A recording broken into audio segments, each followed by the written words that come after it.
वो रहने वाला है मुख्यमंत्री के साथ।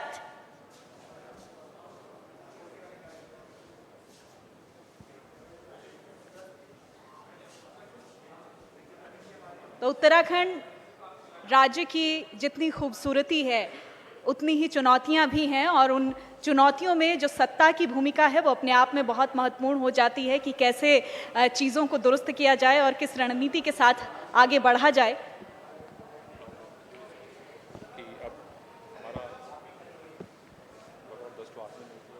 हम अपना अंतिम सत्र शुरू करने जा रहे हैं। पुष्कर सिंह धामी जी, आप शिव के धाम के पुष्कर हैं, भारत में तेजी से विकसित होते उत्तराखंड राज्य के सिंह हैं और देवधरा के धामी हैं। आपका हम आईटीवी परिवार की तरफ से बहुत बहुत स्वागत करते हैं, बहुत बहुत अभिनंदन करते हैं। सबसे पहले मैं मंच पर हमारे आईटीवी ग्रुप के प्रमोटर फाउंडर कार्तिकेय शर्मा जी को मंच पर बुलाना चाहूंगी। सर, आप मंच पर आएं।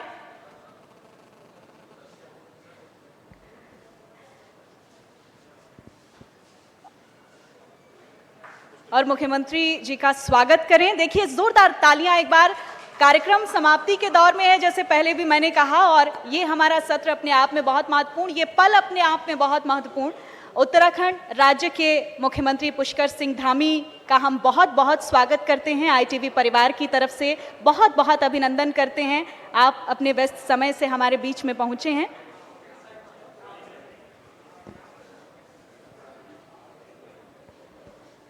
और अब हम अपने सत्र की ओर आगे बढ़े। मैं अपने वरिष्ठ सहयोगी अनुराग मुस्कान जी को मंच पर आमंत्रित करती हूं। अनुराग जी, आप मंच पर आएं।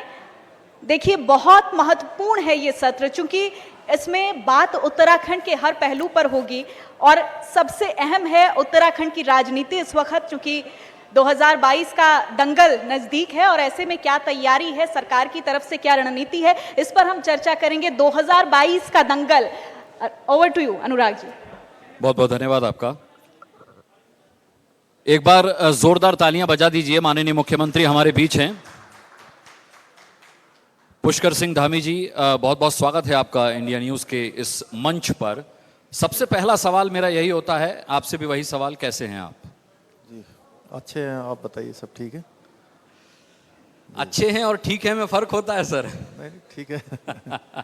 मतलब अगर कांटों का ताज पहन करके आप ये कह रहे हैं कि मैं ठीक हूं, तो मैं इसे क्या समझूं? ये आपका आत्मविश्वास है या फिर हौसला है? देखिए, मैं इसे न तो ताज मानता हूँ, न कांटा ही मानता हूँ, क्योंकि मेरी पार्टी ने मुझे जिम्मेदारी दी है। और मैं हमेशा से कहता हूँ कि पार्टी क्या है कि हमारी माँ है। मैं अपनी माँ मानता हूँ पार्टी को।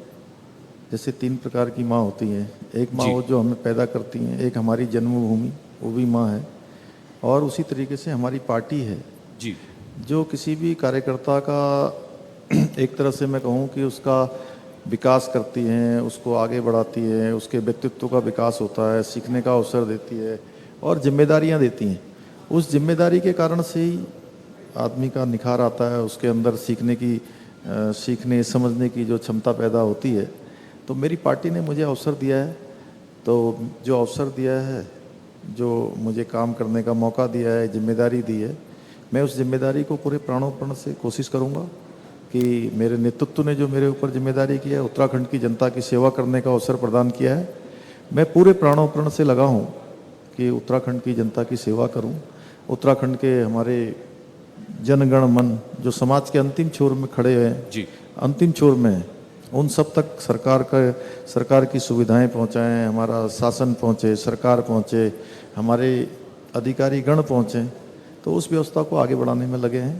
तो मैं जानता हूं कि प्रधानमंत्री नरेंद्र मोदी मन की बात कार्यक्रम में आपकी प्रशंसा कर चुके हैं और मैं फीडबैक लेता रहता हूं आपके कामकाज का, तो मुझे फीडबैक मिलता है कि आप काम भी मोदी जी के स्टाइल में करते हैं, घंटे नहीं देखते जब आप काम करते हैं। अभी भी आप बहुत अहम घोषणा कोई करके आए हैं, इसी वजह से आपको थोड़ा विलंब हुआ। मैं आप ही से जानना चाहूँगा वो क्या अहम घोषणा आपने की है, क्या अहम निर्देश आप देकर आ रहे हैं अभी?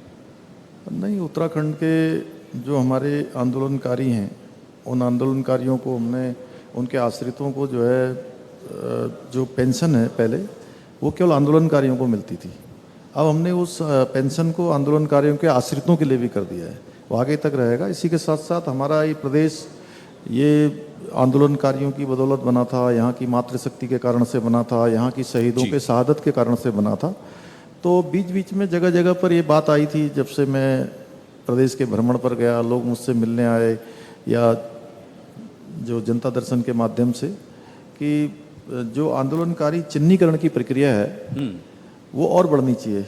अभी कुछ लोग रह गए हैं, वो चूंकि आंदोलनकारी थे लेकिन चिन्हीकरण की जब प्रक्रिया हुई थी तो उस प्रक्रिया में वो शामिल नहीं हो पाए थे, उस सूची में रह गए थे। तो उसको भी हमने 31 दिसंबर तक उस चिन्हीकरण की प्रक्रिया को आगे बढ़ा दिया है। जो बंद हो गया था 2017-18 में बंद हो गया था, उसको पुनः खोला है अभी। तो ये नए शासनादेश हमने कर दिए अभी। जी, इस पर ताली बजा सकते हैं आप, काफ़ी अहम फैसला है मुख्यमंत्री उत्तराखंड की तरफ से। अब अवसर की बात पर आते हैं। आपने आला कमान का धन्यवाद ज्ञापित किया कि आपको इस योग्य समझा, आपको अवसर दिया कि आप उत्तराखंड के सुनहरे भविष्य के लिए काम कर सकें। लेकिन पुष्कर सिंह धामी जी, आपको नहीं लगता कि आपके पास वक्त बहुत कम है? हालांकि ये अच्छी बात है कि आपकी पार्टी ने आप ही का चेहरा आगे किया है आगामी चुनाव के लिए, और पार्टी अभी अपना चेहरा नहीं दे पाई हैं। लेकिन आपको नहीं लगता कि त्रिवेंद्र सिंह रावत जी की अगर मैं बात करूं तो वो आए उत्तराखंड की सत्ता में और टेस्ट मैच खेलकर चले गए। उसके बाद तीरथ सिंह रावत जी आए, वो वनडे खेलकर चले गए। आप पर जिम्मेदारी 2020 की है और आपको अपना विकेट भी बचाना है, ऐसा विपक्ष का मानना है। तो कैसे जीत होगी सर? नहीं, मेरे से पहले तीरथ सिंह जी थे और उन्होंने भी बड़ा अच्छा काम किया। आम जनता में गए, सामान्य जनता में गए, काफ़ी काम किया। उससे पहले त्रिवेंद्र सिंह रावत जी थे, उन्होंने भी 4 वर्षों में सरकार बहुत अच्छी तरह चलाई, बहुत सारी जो घोषणाएं करी। और अच्छा, मैं रोकूंगा आपको, अगर उन्होंने सरकार बहुत अच्छे से चलाई तो उन्हें जाना क्यों पड़ा सर? देखिए, ये एक प्रक्रिया है। सरकार वही है जो त्रिवेंद्र जी चला रहे थे, तीरथ जी चला रहे थे, वो सरकार वही है, चेहरा बदल गया है। चेहरा बदलने की नौबत क्यों आई? आपको पता है विपक्षी बल्ले बल्ले कर रहे हैं सर इस पर।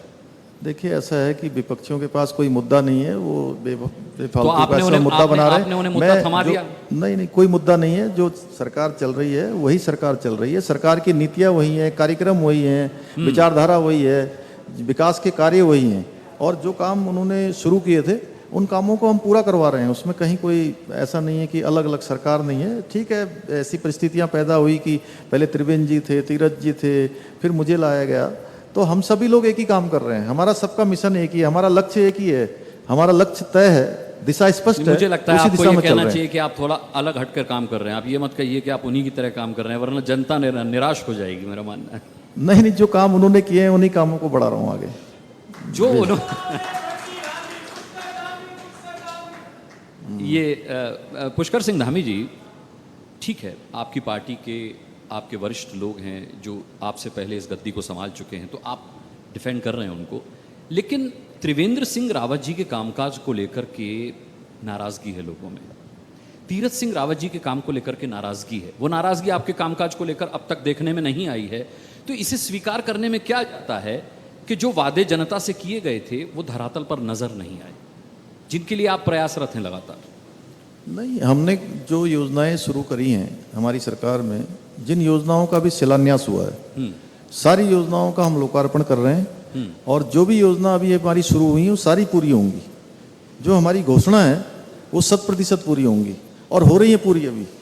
अभी पिछले दिनों हमने टूरिज्म से, ट्रांसपोर्ट से जुड़े हुए लोगों के लिए 200 करोड़ रुपए का एक पैकेज घोषित किया था, क्योंकि हमारे यहाँ 4 धाम यात्रा नहीं चल पाई। होटल वाले, छोटे टैक्सी वाले, टेम्पू वाले, हमारे ढाबों वाले, ऐसे बहुत सारे लोग, नौकायन के क्षेत्र में, राफ्टिंग के क्षेत्र में काम करने वाले, टैक्सी के हमारे क्लीनर, उनके ड्राइवर, उन सभी को मिलाकर हमने एक 200 करोड़ रुपए का पैकेज दिया था। वो सारा का सारा पैकेज डीपीटी के माध्यम से उनके खातों में आने लग गया। अभी 2 कार्यक्रम उन्होंने कर दिए, उन्होंने हमारा धन्यवाद भी ज्ञापन किया। यही तो मैं जानना चाह रहा हूं कि आप आए तब क्यों आया वो खाते में? त्रिवेंद्र सिंह रावत जी के समय में क्यों नहीं आया? नहीं, तो तीरथ सिंह रावत जी के समय खाते में क्यों नहीं आया? पैकेज अभी हमने घोषित किया था जल्दी। तो उन्होंने क्यों नहीं घोषित किया? चलिए ये बताइए। नहीं, उनके समय की भी जो योजनाएं हैं उनको मैं पूरा कर रहा हूँ। उनको हमने कहा है कि जो भी घोषणाएं उस समय क्यों चाहे इस समय क्यों, सारी हम पूरी करेंगे। पुष्कर जी, आपको नहीं लगता कि जब आप जनता के बीच जाएं आगामी चुनाव में, तो न केवल आपको अपने काम का हिसाब देना पड़ेगा, बल्कि त्रिवेंद्र सिंह रावत जी ने क्या किया वो भी जनता को बताना पड़ेगा। जब जनता सवाल पूछेगी, नाराज होगी, तो उनकी नाराजगी भी आपको शांत करनी पड़ेगी। यही आपको तीरथ सिंह रावत जी के नाम के साथ भी करना पड़ेगा। चुनौती बढ़ गई है आपकी, मुझे लगता है। अपने काम का हिसाब तो आदमी दे देखिए, देगा। तीरथ सिंह रावत जी और त्रिवेंद्र सिंह रावत जी दोनों मेरे से पहले मुख्यमंत्री रहे हैं और दोनों ने बढ़िया काम किया है। देखिए, विपक्ष का काम है मुद्दे उठाना और हम उनको जवाब देंगे। और जनता उसके विपक्ष मैंने नहीं होती सर, जनता विपक्ष कहीं नहीं पर होती। भी मैं तो जनता की बात नहीं, जनता की बात से कहीं नहीं आ रही। देखिए, सारी जनता उत्तराखंड की, मैं जगह जगह जा रहा हूँ, अभी जन आशीर्वाद रैली हमने हर जगह निकाली है। मैं स्वयं गया हूँ, आप देखते हैं, अभी 2 दिन पहले हरिद्वार में गया था। अगर आपके पास कोई वीडियो हो तो आप देख लीजिएगा, नहीं तो मैं दिखा दूंगा। हजारों की संख्या में, कम से कम 25,000 से भी ज्यादा मातृशक्ति एक जगह पर, और ये एक्चुअल 25,000 की मैं संख्या बता रहा हूँ। तो सभी जगह लोगों का, मलमोड़ा गए, टिहरी गए, अभी नैनीताल गए, श्रीनगर गए, जहाँ भी हम जा रहे हैं, अभी हरिद्वार में गए, भगवानपुर में गए, जिस जगह भी हम जन आशीर्वाद यात्रा हमने निकाली, हम रैली के माध्यम से गए। हमारी माताओं का, बहनों का, नौजवानों का, बुजुर्गों का, आम जनता, सामान्य जनता, गरीब जनता, सारे के सारे सड़कों पर खड़े थे और सभी आशीर्वाद दे रहे हैं। सबका सबने, उनको लग रहा है कि हम लोग जो काम कर रहे हैं अच्छा कर रहे हैं और अच्छा करेंगे। उनका ये समर्थन, ये उनका स्नेह, ये उनका आशीर्वाद निश्चित रूप से हम लोगों के अंदर एक उत्साह का संचार कर रहा है, एक ऊर्जा का संचार कर रहा है। और मैं आभारी हूँ सभी का कि सभी लोग जो है अपना आशीर्वाद दे रहे हैं। आपको जनता का भी आशीर्वाद मिल रहा है, उससे पहले आपको आला कमान का भी आशीर्वाद मिला। मैं आपको इस सवाल पर थोड़ी देर और पकड़े रहूँगा, क्योंकि मुझे प्रत्याशित उत्तर आपसे नहीं मिल रहा है कि आपने कहा ये एक प्रक्रिया है, अगर चेहरा भी बदला है, आप उस काम को उसी पार्टी के जरिए आगे बढ़ा रहे हैं। लेकिन पुष्कर सिंह धामी जी, जानकार आपसे कम हो सकता हूं मैं, लेकिन मुझे इतना पता है कि जब भी कोई मुख्यमंत्री आता है तो वो 5 साल के वादे पर आता है। वो जनता से ये वादा करता है कि मैं 5 साल अपने घोषणा पत्र में लिखे हुए सभी वादे पूरे करने की कोशिश करूंगा। अरे भाई, केंद्र में भी आपकी सरकार थी, त्रिवेंद्र सिंह रावत यहाँ पर मुख्यमंत्री थे, तो फिर आखिर क्या हुआ? क्या वो असक्षम थे, या तीरथ सिंह रावत उनसे ज़्यादा सक्षम थे, या आप तीरथ सिंह रावत जी से ज़्यादा सक्षम थे? चेहरा बदलने की ज़रूरत क्यों पड़ी? देखिए, मुझे जिम्मेदारी दी गई है, तो मैं ये नहीं कहता हूँ कि मैं बहुत काबिल हूँ। मेरे से भी बहुत काबिल लोग पार्टी में हैं और उत्तराखंड के अंदर हैं। लेकिन क्या है कि ये देश काल परिस्थिति के हिसाब से पार्टी तय करती है और हमारे यहाँ पर कोई कार्यकर्ता नहीं। मैं सच बताऊँ तो मुझे जिस दिन विधायक दल का नेता चुना गया, मुझे अंतिम समय तक भी नहीं पता था। और यहाँ पर देशराज कर्णवाल माननीय विधायक हमारे बैठे हुए हैं, मैं सबसे पीछे जाकर बैठा हुआ था और एकदम से मेरा नाम पुकारा गया। तो ये और किसी पार्टी में नहीं हो सकता है, ये केवल और केवल भारतीय जनता पार्टी में ही होता है। इसमें एक सामान्य से सैनिक के बेटे को, एक ऐसे नौजवान को जिसकी कोई राजनीतिक पृष्ठभूमि न हो, मैं बधाई देता हूं इसके लिए आपको। लेकिन ऐसा भी बीजेपी में ही, ऐसी पार्टी बीजेपी ही है जिसमें ऐसा हुआ हो कि एक टेन्योर में 3 मुख्यमंत्री। देखिए, ऐसा है कि आप हर बार आप किसी पार्टी में नहीं होता। आप हर बार कहेंगे और हर बार मेरा जवाब भी वही होगा। मैं समझ रहा हूँ, मैं आपकी मजबूरी भी समझ रहा हूँ और आपको मैंने बधाई भी दी और आपको शुभकामनाएं भी देता हूँ मैं। लेकिन पुष्कर सिंह धामी जी, फिर भी ये एक बहुत बड़ी चुनौती आला कमान ने आपके कंधे पर डाली है, तो आपको सक्षम समझा होगा कि अब आप जो 4 सालों का कार्यकाल रहा भारतीय जनता पार्टी का, जिसको लेकर जनता में कुछ एक सवाल हो सकते हैं, आप उसका जवाब दें। आपको नहीं लगता कि समय कम मिला आपको? देखिए, जहाँ तक समय की बात है, 2014 से देश के प्रधानमंत्री के रूप में मोदी जी काम कर रहे हैं और उन्होंने उत्तराखंड के अंदर, वैसे तो पूरे देश में, पूरी दुनिया में उनके कारण से हिंदुस्तान का मान सम्मान, स्वाभिमान सब बड़ा है, लेकिन उत्तराखंड के साथ जिस प्रकार का उनका एक अलग प्रकार का लगाव है, एक भावनात्मक आध्यात्मिक लगाव है, और बाबा केदार पर उनकी जिस प्रकार की आस्था है, माँ गंगा पर जिस प्रकार की आस्था है, चारों धामों पर जैसी आस्था है, उत्तराखंड के लोगों से जो उनका एक प्रेम है, तो उन्होंने इतने काम किए हैं। हम उन कामों को गिनाएंगे तो रोडों के क्षेत्र में, रेल के क्षेत्र में, जिस क्षेत्र में भी हम बात करें, हर क्षेत्र में भूतो न भविष्यति, इतना काम यहाँ पर हुआ है। तो उन कामों को लेकर हम जनता के बीच में जाएंगे। 7 साल से लगातार उनकी सरकार चल रही है। इसी प्रकार से उत्तराखंड के अंदर भी 2017 से जो हमारी सरकार आई है, ये पहली सरकार है। आप उसका आकलन कैसे करते हैं ये आपके ऊपर है, लेकिन यहाँ की जनता भी जानती है कि पहले क्या है कि यहाँ पर हजारों हजार घोषणाएं होती थी, हजारों हजार घोषणाएं, और पूरी वो सैकड़ों में भी नहीं होती थी। हमारी सरकार ये 2017 से जब से आई है, जितनी घोषणाएं हुई हैं उसमें से 85% अभी तक पूर्ण हो चुकी है। और हमने जो घोषणाएं करी हैं, हमने कहा है कि हम जो घोषणाएं करेंगे, चाहे मेरे समय की हो, चाहे पुराने समय की हो, पहले के समय की हो, सबके शासनादेश निकलेंगे, सब पर काम शुरू होगा। तो इसलिए मैं कोई चुनौती नहीं मानता हूँ। और देखिए, हमारे पास इतना विश्वव्यापी, विश्व का आज सबसे बड़ा नेतृत्व किसी के पास है तो देश के प्रधानमंत्री नरेंद्र मोदी जी के रूप में हमारे पास है। विश्व की सबसे बड़ी पार्टी, जिसका संगठन बूथ अध्यक्ष के बाद पन्ना प्रमुख तक भी है, तो कोई पार्टी है तो वो भारतीय जनता पार्टी है। तो इतने सारे कार्यकर्ता हैं, इतनी सारी हमारा नेतृत्व है, सब मिलकर काम करेंगे। मैं कोई अकेला नहीं हूँ पुष्कर सिंह धामी की जिसको चुनौती लगे। मेरे साथ लाखों कार्यकर्ताओं की फौज है, पूरी पार्टी का एक तंत्र है, वो काम करेगा सब। कार्यकर्ताओं की फौज तो है पुष्कर सिंह धामी जी, लेकिन क्या पार्टी के वरिष्ठ नेता भी आपके साथ हैं? कुछ नाराज लोगों को तो आपने मंत्रिमंडल में जगह दे दी, लेकिन जो बच गए हैं उनकी नाराजगी कैसे दूर करेंगे? जो आपसे सीनियर भी हैं, हरक सिंह रावत जी हैं, मैं महाराज जी की बात करूं, सतपाल महाराज जी की, साथ कैसे लाएंगे, संतुलन कैसे बनाएंगे? ये भी तो एक चुनौती है पार्टी के अंदर रहते हुए। आपको कहीं असंतुलन दिखाई दिया अभी तक? सब साथ में है। मैंने आपसे ये सवाल पूछा, इसका मतलब कहीं से तो ये सवाल आया है। नहीं, देखिए ऐसा है, राजनीति में ये सब बातें होती रहती हैं कि कौन साथ में है कौन नहीं है, लेकिन जिस प्रकार से हम लोग सरकार चला रहे हैं, सब मिलजुल कर चला रहे हैं। मैं सबसे छोटा हूँ, इसलिए सबका स्नेह मुझे मिल रहा है, सबका आशीर्वाद हमारे साथ है। और यही उन वरिष्ठ जनों की आपत्ति भी है कि आप सबसे छोटे हैं। नहीं नहीं, ऐसा कुछ नहीं है, कहीं कोई आपत्ति नहीं है। आप देखिए, सभी लोग काम कर रहे हैं, अच्छी सरकार चल रही है और सब एक से एक अनुभवी हैं, सब अच्छे हैं, पूरे लंबा सबका अनुभव है और उन अनुभव का लाभ उत्तराखंड की जनता को मिल रहा है। जी, शिवराज सिंह चौहान ने, जो हमारे मध्य प्रदेश के मामा जी मुख्यमंत्री हैं माननीय, उन्होंने कुछ घंटों पहले एक बयान दिया, हालांकि मुझे लगता है लाइटर नोट पर ही उन्होंने कहा होगा। उन्होंने कहा कि जब तक कांग्रेस में राहुल भैया मौजूद हैं तब तक बीजेपी को कुछ करने की ज़रूरत नहीं है। आपको लगता है कि आपसे पहले के दो मुख्यमंत्री भी इसी पर विश्वास करते थे?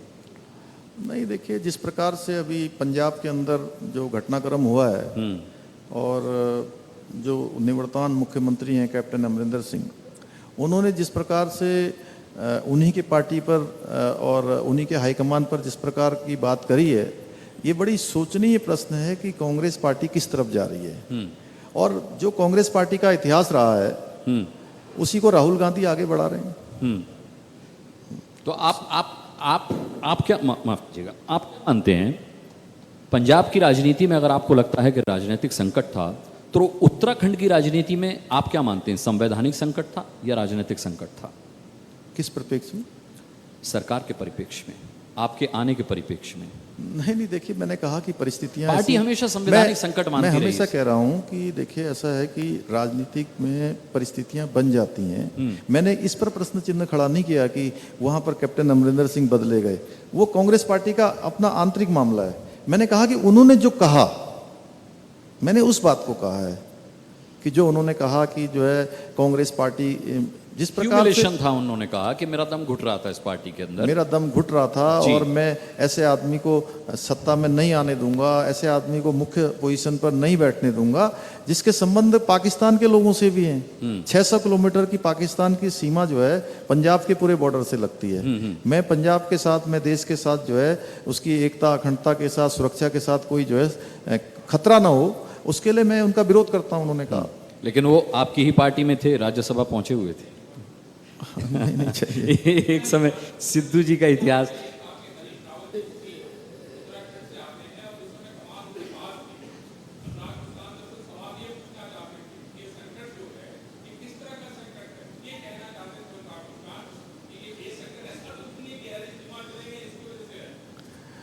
अब मैंने कहा कि वो उनका आंतरिक मामला है। देखिए, उस पर वो मैं कांग्रेस पार्टी की जो है, जो सोच, जो विचारधारा, जो उनकी पृष्ठभूमि है, मैं उसके बारे में कह रहा हूँ। जी, आपके अनुभव को लेकर के जनता को कोई शको शुबा नहीं है, लेकिन जैसा कि मैंने कहा, विपक्ष के हाथ तुरुप का इक्का लग गया है। वो आपके अनुभव पर भी सवाल उठा रहे हैं और कुछ अंदर खाने पार्टी से, आपकी अपनी ही पार्टी से आपके अनुभव को लेकर के, जैसे मैंने कहा छोटे हैं आप, आपने खुद भी माना, वो कार्य अनुभव से इसे जोड़ करके देख रहे हैं। अपने आप को साबित कैसे करेंगे? देखिए, हमारे यहाँ पर मैं उस पार्टी का कार्यकर्ता हूँ जहाँ पर जिसको जो काम दिया जाता है वो काम करता है। यहाँ पर हम लोगों को बचपन से सिखाया जाता है देश प्रथम, व्यक्ति संगठन द्वितीय और व्यक्ति अंतिम का जो सिद्धांत है, व्यक्ति अंतिम का जो सिद्धांत है जी। उस सिद्धांत का हम लोग पालन करते हैं। और सबसे बड़ी हमारी पार्टी है, पार्टी से बड़ा देश है जी। और व्यक्ति का जो हित लाभ है वो अंत में आता है जी। तो मेरी पार्टी ने जो मुझे काम दिया है मैं उसको कर रहा हूँ और मैं जनता के प्रति जवाबदेही मेरी है, मेरे संगठन के प्रति है, जिन लोगों ने मुझे जिम्मेदारी दी है तो उसका जवाब यही है कि मैं 24 घंटे में से अगर 18 घंटे 20 घंटे काम कर पाऊँ जी हैं, उत्तराखंड की जनता का कुछ भला कर पाऊँ, उत्तराखंड के दूर दराज में जो है हमारी सरकार पहुंच पाए, उनकी भलाई के लिए काम कर पाए, उनको कोई लाभ दे पाए, तो मैं समझता हूं कि जो मेरे को जिम्मेदारी दी है, मेरा दायित्व दिया है, मैं उसका ईमानदारी से पालन कर पाऊं तो निश्चित रूप से जो उनका जो वो है। और मैं इस पे नहीं जाता कि कभी बार कौन क्या कह रहा है, देखिए वो कहने वालों को पता लग जाएगा और सभी को पता है कि सरकार कैसे चल रही है,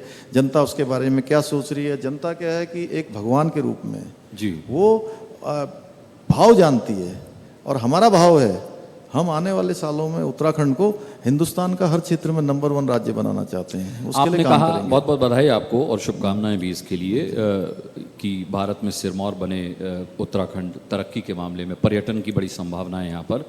मेरा एक सवाल ये है कि उत्तराखंड के साथ ही छत्तीसगढ़ भी आया, झारखंड का भी उदाहरण ले सकते हैं, क्यों उत्तराखंड अब तक जम नहीं पाया? क्यों आज भी हम कहते हैं कि हम बनाएंगे, हम करेंगे? नहीं जम रहा है। आपको ऐसा नहीं लगता कि छत्तीसगढ़ उत्तराखंड जम रहा है? देखिए जब उत्तराखंड बना था तो यहाँ की कम सड़कें थी, यहाँ पर बिजली की व्यवस्थाएं कम थी, पर्यटन के क्षेत्र में बहुत सारा डेवलपमेंट हुआ है, बहुत सारा काम आगे बढ़ रहा है, चिकित्सा के क्षेत्र में, शिक्षा के क्षेत्र में, हर क्षेत्र में आगे बढ़ रहा है। यहाँ पर अभी कुछ वर्षों पहले तक बिजली जो है हमारी उत्तर प्रदेश में बहुत कम आती थी, मतलब कभी 12 घंटे 14 घंटे आती थी। उत्तराखंड के अंदर 24 घंटे बिजली आती है।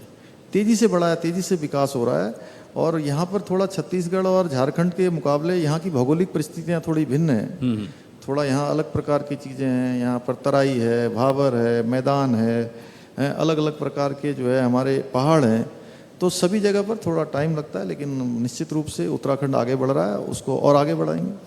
आप बहुत अच्छा उत्तराखंड का भविष्य तय करना चाहते हैं, लेकिन अब आपके विपक्षियों की भी, नए विपक्षियों की भी एंट्री हो गई है। आम आदमी पार्टी की मैं बात कर रहा हूँ। जब आप मुख्यमंत्री बने तो आम आदमी पार्टी का ये बयान आया कि भाई जहाँ जहाँ जिस प्रदेश में आम आदमी पार्टी जा रही है वहाँ वहाँ भारतीय जनता पार्टी के सीएम कुर्सी छोड़ रहे हैं। अब केजरीवाल साहब ने यहाँ के लोगों के लिए घोषणाएं भी कर दी, 300 यूनिट बिजली फ्री, पानी फ्री, यही उनकी योजनाएं दिल्ली में भी हैं। दिल्ली में बहुत अच्छा काम वो कर रहे हैं, नतीजा ये कि दोबारा और बम्पर मैंडेट के साथ आए। तो अब इन विपक्षियों से मैदान में कैसे लड़ेंगे आप, क्योंकि फ्री बीस के साथ आ रहे हैं वो? देखिए अनुराग जी, कुछ लोगों का एजेंडा उत्तराखंड के अंदर केवल चुनाव का है और वो 4.5 साल बाद यहाँ आ रहे हैं और हम लोगों ने यहाँ पर भारतीय जनता पार्टी ने उत्तराखंड बनाया है जी। और मैंने अभी आपको बताया कि मोदी जी के किस प्रकार से काम हुए हैं, उत्तराखंड की सरकार के किस तरह से काम हुए हैं, तो उनका जो भी काम चल रहा है वो केवल अपने चुनाव को ध्यान में रखकर हो रहा है। तो इसलिए जनता भी समझती है, यहाँ के लोग भी समझते हैं कि जो काम दिल्ली में नहीं हो पाया उत्तराखंड में कैसे हो जाएगा।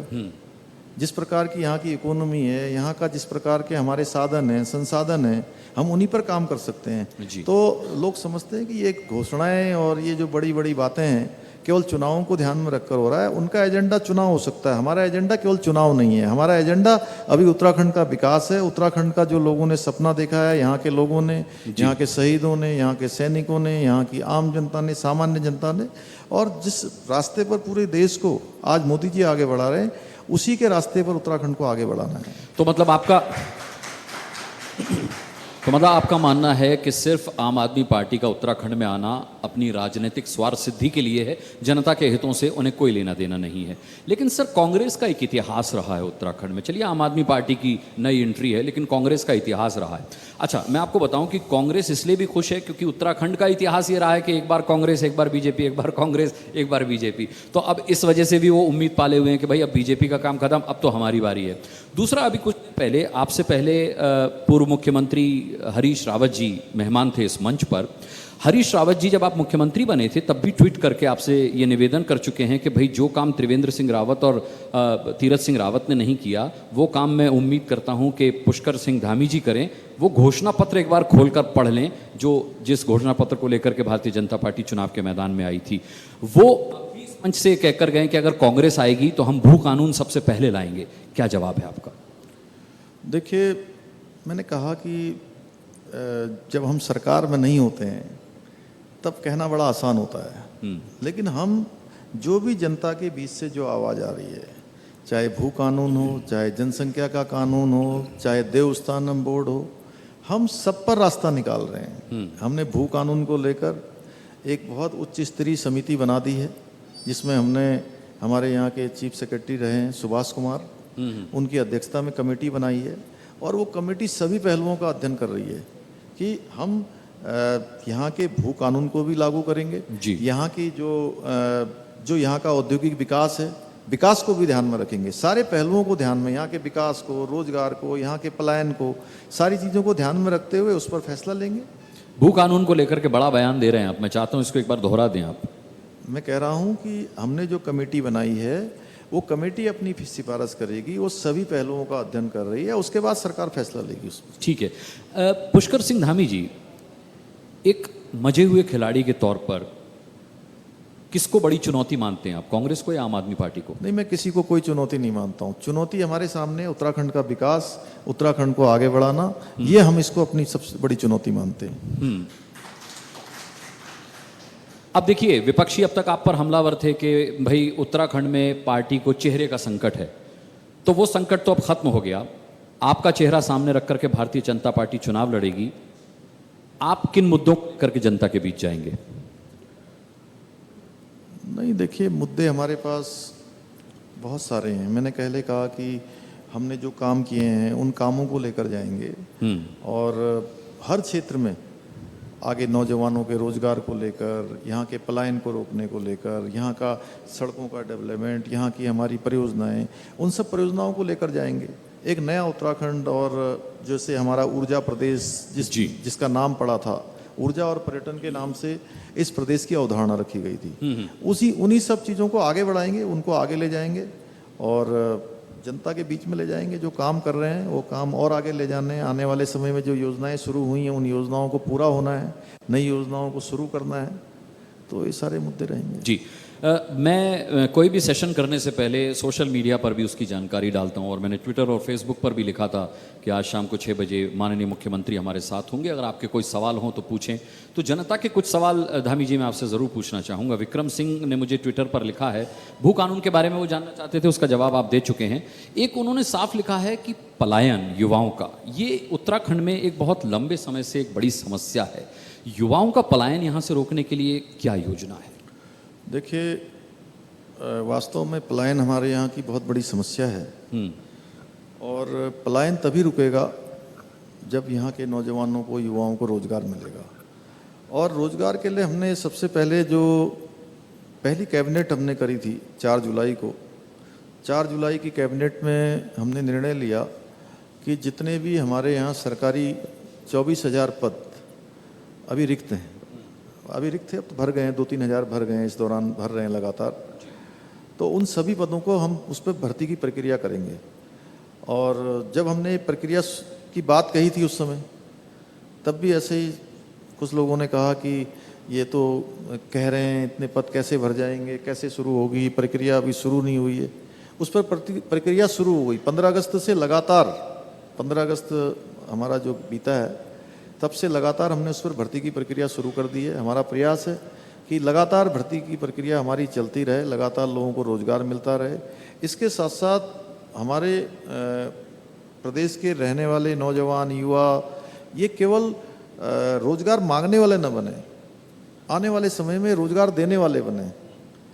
तो उसके लिए हमने मुख्यमंत्री स्वरोजगार योजना और मुख्यमंत्री नैनो योजना, वीर चंद्र सिंह करवाली पर्यटन की योजनाएं, उन योजनाओं में लगातार हमने जो है समीक्षा बैठकों के माध्यम से कि जगह जगह पर कैंप लगाए जा रहे हैं, रोजगार मेले लगाए जा रहे हैं और उन मेलों में हमने व्यवस्था करी है।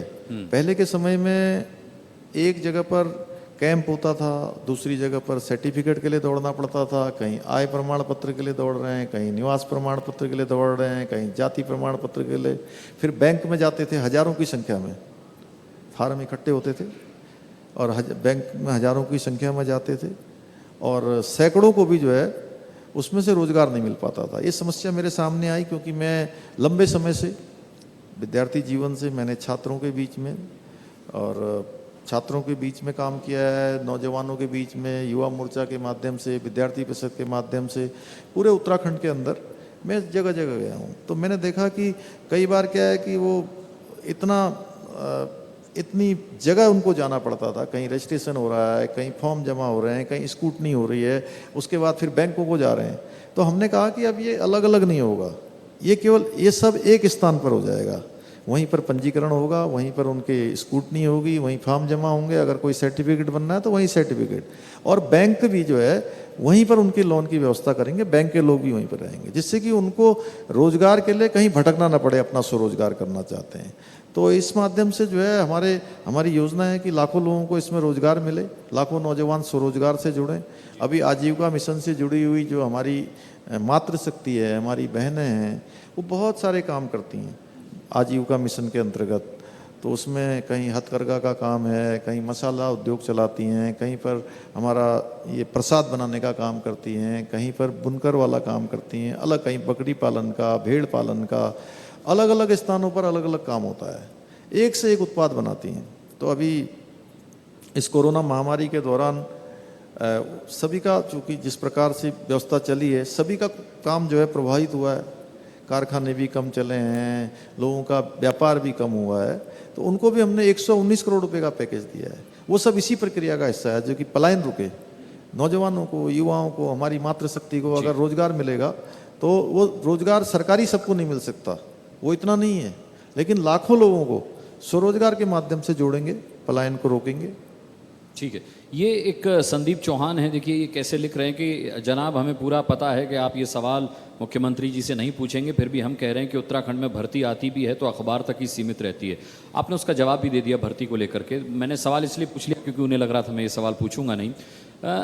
एक ये विक्रम सिंह रावत हैं, ये लिखते हैं कि सीएम साहब से अपने कार्यक्रम में 82 जल विद्युत परियोजना में पूर्ण रूप से विस्थापित लाहौरी गांव के ग्रामीणों को जमीन के बदले जमीन क्यों नहीं दे रहे हैं, ये सवाल जरूर पूछिएगा। देखिए, जमीन की अगर उपलब्धता होती है, विक्रम भाई को बता दीजिए कि अगर वो हमारा ये कार्यक्रम देख रहे हैं, तो जमीन अगर उपलब्ध होती है तो सरकार की पहली प्राथमिकता होती है कि जमीन के बदले जमीन दी जाए। अगर जमीन उपलब्ध नहीं है तो अब एक जो पूरा विस्थापन का और नया जो हमारा विकास का मॉडल आया है, उसमें ज़मीन के बदले में कई गुना जो है उसका पैसा दिया जाता है, और सरकार जो है उसको बढ़ा के पैसा देने के लिए तैयारी है, जिस योजना की ये बात कर रहे हैं। और इसके लिए हमने अभी 2 दिन पहले बैठक की है और जल्दी ही इसका समाधान हम करेंगे। ठीक, बजा दीजिए तालियां, बहुत देर से बजे भी नहीं है, जोरदार तरीके से। मनसी कुलबे हैं जो कह रही हैं कि उत्तराखंड टूरिज्म को लेकर के आगे क्या प्लान है, बाहर के लोग आकर के गंदगी और दूर दराज के पहाड़ को गंदा कर जाते हैं, उसकी रोकथाम के लिए क्या उपाय है? देखिए, स्वच्छता का अभियान हम सभी को चलाना होगा और इसके साथ साथ उत्तराखंड का टूरिज्म बढ़े, उसके लिए मैं देश के यशस्वी प्रधानमंत्री नरेंद्र मोदी जी का धन्यवाद करता हूं कि उन्होंने इतनी अच्छी रोडें बना दी हैं, 4 धाम को जाने वाली सारी सड़कें बन रही हैं, निर्माणाधीन हैं, कुछ बन चुकी हैं। और सबसे बड़ी जो हमारी बात है, पर्यटन बढ़ेगा, रेल योजना हमारी ऋषिकेश से कर्णप्रयाग रेल योजना लगातार प्रगति पर है। 18 उसमें टनल बन रही हैं, 12 रेलवे स्टेशन बन रहे हैं, जगह जगह पर बड़ी बड़ी मशीनों से उस पर काम चल रहा है और ये सब टूरिज्म बढ़ेगा। इसके साथ साथ जो हमारी हवाई कनेक्टिविटी है, हम उसको बढ़ाने के लिए चिन्यालीसोड़ हो, चाहे गोचर का हो, चाहे पिथौरागढ़ का हो, इन जो है तीनों जगह पर जो है हवाई सेवाओं को और तेज़ी से चलाने के लिए, उनकी कनेक्टिविटी बढ़ाने के लिए काम कर रहे हैं। इसके साथ साथ जौलीग्रांट पंतनगर एयरपोर्ट को भी जो है हम और ज़्यादा विकसित कर रहे हैं। नया एयरपोर्ट यहाँ भी बन रहा है, वहाँ भी हमारी बनाने की योजना है। इसके साथ साथ अभी तक जो एविएशन टर्बो फ्यूल जिसको भरने में 20% बेड दिया जाता था, टूरिज्म को बढ़ाने के लिए हमने उस 20% एविएशन टर्बो फ्यूल के टैक्स को, बेड को हमने 2% कर दिया है। जिससे कि अब हवाई यात्रा आने वाले समय में सस्ती हो, लोग यहाँ पर फ्रिक्वेंटली आना जाना करें। आपने मुख्यमंत्री जी चार धाम की बात की तो एक सवाल राहुल सिंह का आया है कि केदारनाथ जाने वाले भक्तों के लिए ई पास का सिस्टम खत्म करें, बहुत परेशानी हो रही है। जी, निश्चित रूप से मैं जानता हूँ, हमने बहुत प्रयास किया है चार धाम यात्रा को शुरू करने के लिए। सबसे पहले मैं आपको बताऊं, थोड़ा सा इसकी पृष्ठभूमि जरूर बताना चाहूँगा मैं अभी अपने सभी जी दर्शकों को जो इसको देख रहे हैं, कि कोरोना महामारी को लेकर चार धाम यात्रा माननीय न्यायालय ने बंद कर दी थी और हमने माननीय न्यायालय में दोबारा से अर्जी लगाई तो उन्होंने, उस समय में कोरोना महामारी अपने चरम पर थी तो सुनवाई नहीं हो पाई। हम उच्चतम न्यायालय गए, सुप्रीम कोर्ट गए, सरकार सुप्रीम कोर्ट गई, 2 महीने तक वहाँ भी सुनवाई नहीं हुई। फिर हमने दोबारा से उसको वापस किया, वापस करने के बाद फिर से हाई कोर्ट गए और माननीय न्यायालय में हमने कहा कि अब कोरोना महामारी कम हो गई है और कोरोना के कारण से इस पर रोक लगी थी। हम जो है कोरोना महामारी के जितने प्रोटोकॉल हैं, जितनी उसकी सावधानियां हैं, सरकार सबका पूरी तरह से पालन करेगी। हमको जो है चार धाम यात्रा की अनुमति दी जाए। तो अभी न्यायालय ने कुछ शर्तों के साथ हमको यात्रा करने की अनुमति दी है, तो जो नाकाफ़ी है जिसमें इन्होंने लिखा है वो भी परेशानी है। इसके साथ साथ बहुत कम लोग अभी वहाँ पर जा पा रहे हैं। 11 बजे के आसपास मंदिर खाली हो जा रहे हैं, क्योंकि कहीं 800 की परमिशन है, कहीं 400 की परमिशन है, कहीं 600 की परमिशन है। तो हम जल्दी उसको माननीय न्यायालय में फिर से अनुरोध करने वाले हैं कि इसकी संख्या बढ़ा दी जाए और जितनी जल्दी से जल्दी न्यायालय का आदेश आएगा सरकार उसका पालन करेगी। और हम चाहते हैं कि किसी भी एक भी श्रद्धालु को कोई परेशानी न हो। उत्तराखंड आने वाले किसी श्रद्धालु को परेशानी हो रही है तो मैं मुख्यमंत्री के रूप में पुष्कर सिंह धामी को बहुत परेशानी हो रही है, मैं सुन रहा हूँ लगातार। जी, ये मुझे एक सवाल मिला है ट्विटर पर, कोई पहाड़ी दीदी हैं रेखा देवशाली, ये लिखती हैं कि उत्तराखंड के पहाड़ों में स्वास्थ्य व्यवस्था को लेकर के आप कोई आवश्यक कदम उठाएंगे या नहीं। एक बहुत अहम सवाल है, क्योंकि कोरोना काल में भी हमने देखा कि दिल्ली से दवाइयाँ पहुँचने में बहुत समय लगता था और इसके लिए कई स्तर पर भी काम किया गया। स्वास्थ्य सेवाओं को लेकर के क्या योजना है? देखिए, जहाँ तक विकास की बात है, स्वास्थ्य सेवाओं की बात है, ये अनवरत रूप से चलने वाली प्रक्रिया है। लेकिन मैं आपको बता दूं कि जब से कोरोना महामारी आई है, बता देश के अंदर जो हमारे पास पहले इस्टेब्लिशमेंट होता था उसमें कई गुना वृद्धि हुई है। और इसके लिए मैं देश के यशस्वी प्रधानमंत्री नरेंद्र मोदी जी का धन्यवाद करना चाहता हूँ कि उनके नेतृत्व में जिस प्रकार से पहले देखिए आप, कंसंट्रेटर कितने कम होते थे, वेंटिलेटर कितने कम होते थे, यहाँ पर मास्क की बनाने की व्यवस्था नहीं थी, सैनिटाइजर नहीं थे, पीपीपी किट नहीं बनते थे, तमाम प्रकार की दवाइयाँ जो है जो हमारी कोरोना महामारी में प्रयुक्त होती है वो नहीं होती थी। अभी हमने उत्तराखंड के अंदर एक तो सबसे पहले जो है कोरोना महामारी में हमारे यहाँ के सभी जितने भी संसाधन थे उन संसाधनों में हमारे सभी स्वास्थ्य विभाग के कर्मचारियों ने, उनके अधिकारियों ने, सब ने बहुत अच्छा काम किया। अभी सीएससी पीएससी तक सब जगह पर हमने ऑक्सीजन के कंसंट्रेटर पहुंचा दिए हैं। और बीच में तीसरी लहर की जो आशंका व्यक्त करी जा रही थी, उस तीसरी लहर की आशंका को लेकर जितने ज़रूरी इंतजाम हो सकते थे वो हमने पहले से ही कर रखे हैं। हालांकि भगवान से मैं शुरू से प्रार्थना कर रहा था कि भगवान तीसरी लहर ना आए जी। तो मैं कहना चाहता हूँ आपके माध्यम से कि निश्चित रूप से अच्छी स्वास्थ्य की सुविधाएं, अच्छी स्वास्थ्य की सेवाएं बने, उसके लिए हम बिल्कुल कृत संकल्पित हैं। अभी हमने 207 जो जांचें हैं, 207 प्रकार की जांचें सरकार की तरफ से मुफ्त में वो जांचें होंगी। ये नया हमला है और मैं देश के यशस्वी प्रधानमंत्री जी का धन्यवाद करना चाहता हूँ कि वो दुनिया की सबसे बड़ी स्वास्थ्य के क्षेत्र की स्कीम आयुष्मान भारत योजना लेकर आए और आयुष्मान भारत योजना में हमारे प्रदेश के 3.5 लाख लोगों का अभी तक इलाज हो चुका है, 3.5 लाख लोगों का, और 460 करोड़ रुपया सरकार का इसमें जा गया है। अभी तक एक कार्ड बनाने के लिए 25-30 रुपए का खर्चा आता था। हमने कहा है कि ये भी जो है हम निःशुल्क बनाएंगे, यानी कि अब कार्ड बनाने का कोई खर्चा किसी को नहीं देना होगा। तो स्वास्थ्य के क्षेत्र में हम ये सब काम कर रहे हैं लगातार। जी, एक सवाल मेरा भी है, गंगा प्रदूषण मुक्ति को लेकर के क्या कुछ होगा? क्योंकि अभी तो लॉकडाउन था, पर्यटन व्यवसाय पर इसका असर पड़ा, लोग आ नहीं रहे थे, तो स्वतः ही नदियाँ स्वच्छ हो गई, निर्मल हो गई। लेकिन अब जब फिर से पर्यटक आएंगे, फिर से भीड़ बढ़ेगी पहाड़ों पर, तो एक बार फिर गंगा में प्रदूषण बढ़ने की आशंका जाहिर की जा रही है। तो ये एक बहुत लंबित योजना है, बहुत महत्वाकांक्षी योजना है। किस रूप में आप इसे आगे बढ़ाएंगे? नहीं, वो ट्रीटमेंट के सारे प्लांट यहाँ लगे हैं, ऋषिकेश हो, हरिद्वार हो, ऊपर के क्षेत्रों में। हम प्रयास करेंगे कि जो है कि गंगा हमारी स्वच्छ रहे, निर्मल रहे, और जैसी गंगा यहाँ जा रही है पूरे देश के अंदर, वैसे ही आगे निकलती जाए, निर्मल, स्वच्छ, मोक्षदायिनी, प्राणदायिनी, इसका हम आचमन करते हैं, है ना। तो हम सभी से अपेक्षा करेंगे आगे भी इसी प्रकार का। और देश के अंदर नमामि गंगे जो योजना चलाई है माननीय प्रधानमंत्री जी ने, वो इसी सब के लिए चलाई है। उस योजना को और तेज़ी से हम लोग आगे बढ़ाएंगे। एक सवाल श्रेयांश त्रिपाठी का है, उसके बाद मैं आपका धन्यवाद करूंगा। ये बड़ा अच्छा सवाल इन्होंने लिखा है। इन्होंने कहा है कि सीएम आवास को लेकर के एक मान्यता रही है, पुष्कर सिंह धामी जी से पूछिएगा कि ऐसा मानना है कि वो आवास अनलकी है, क्या वो इस पर भरोसा करते हैं? देखिए, मैं कर्म पर विश्वास करता हूँ और मैंने इस पर कोई शंका नहीं, कोई किसी प्रकार का कोई संदेह नहीं। मेरे को जब जिम्मेदारी मिली, मुझे लगा कि ये आवास प्रदेश के मुख्य सेवक के लिए है और यहाँ आने वाले लोगों के लिए, जनता की सेवा के लिए है, इसलिए मैं तुरंत शिफ्ट हो गया। इसमें मैं बिल्कुल कोई संदेह नहीं। आधा अंधविश्वास तो पार्टी ने आपको दोबारा चेहरा बनाया है आगामी चुनाव के लिए, उसी से दूर हो गया, और मैं शुभकामनाएं देता हूं कि आधा आपकी जीत के साथ दूर हो जाए। अनुराग, मेरा भी एक सवाल है।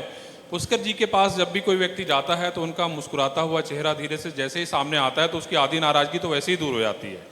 कोई आदमी कितने सारे सवाल लेके जाता है, वो प्यार से उनका पत्र लेते हैं और उस पर धीरे से 2 शब्द बोल देते हैं। क्यों पुष्कर जी? मुझे लगता है कि आपकी मुस्कुराहट जो है बहुत काम कर रही है। चलिए, हमारा काम ही यही है कि जो भी हमारे पास आएगा, और लंबे समय से सामाजिक जीवन में हूँ, राजनीतिक क्षेत्र में काम करता हूँ, और मुझे लगता है कि कोई भी अगर मेरे पास आ रहा है तो निश्चित रूप से वो कहीं ना कहीं किसी ज़रूरतमंद है, कोई उनको आवश्यकता है।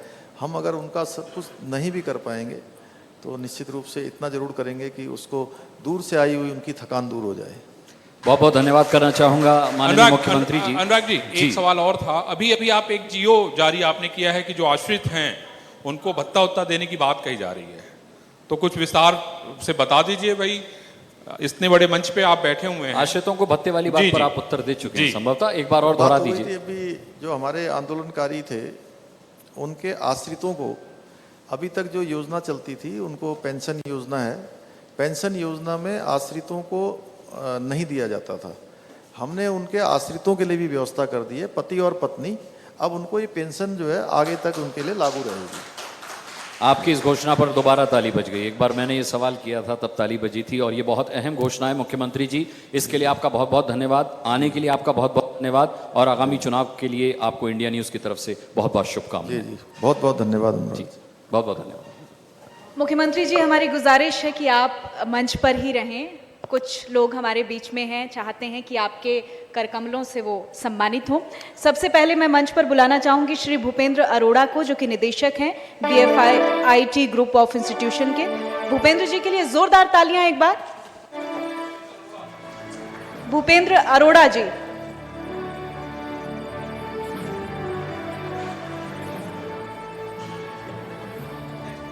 Professor AP Garg, dean research cell, Shobhit university से हमारे बीच में है। जोरदार तालियां एक बार प्रोफेसर AP गर्ग के लिए। श्री हरिंदर गर्ग जी, अध्यक्ष हैं सिडकुल मैन्युफैक्चरर्स एसोसिएशन हरिद्वार से।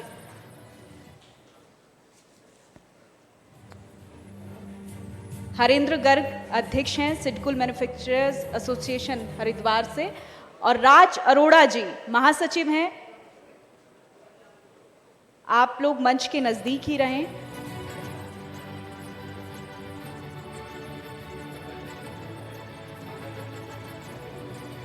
हरेंद्र गर्ग जी, जोरदार तालियां एक बार हरेंद्र गर्ग जी के लिए हो जाएं।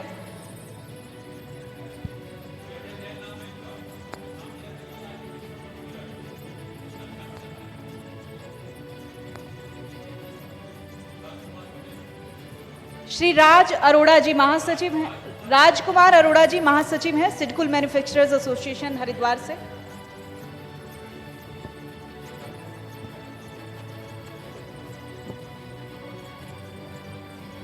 तो आप लोग यूं ही बेहतरीन काम करते रहें, हमारी बहुत बहुत शुभकामनाएं। अब हम मंच पर बुलाना चाहेंगे श्री राजकुमार जी जो कि उद्योगपति हैं, प्रोफेसर राजेश बहुगुण जो कि वाइस चांसलर हैं उत्तरांचल यूनिवर्सिटी से। जोरदार तालियां एक बार प्रोफेसर राजेश बहुगुणा जी के लिए।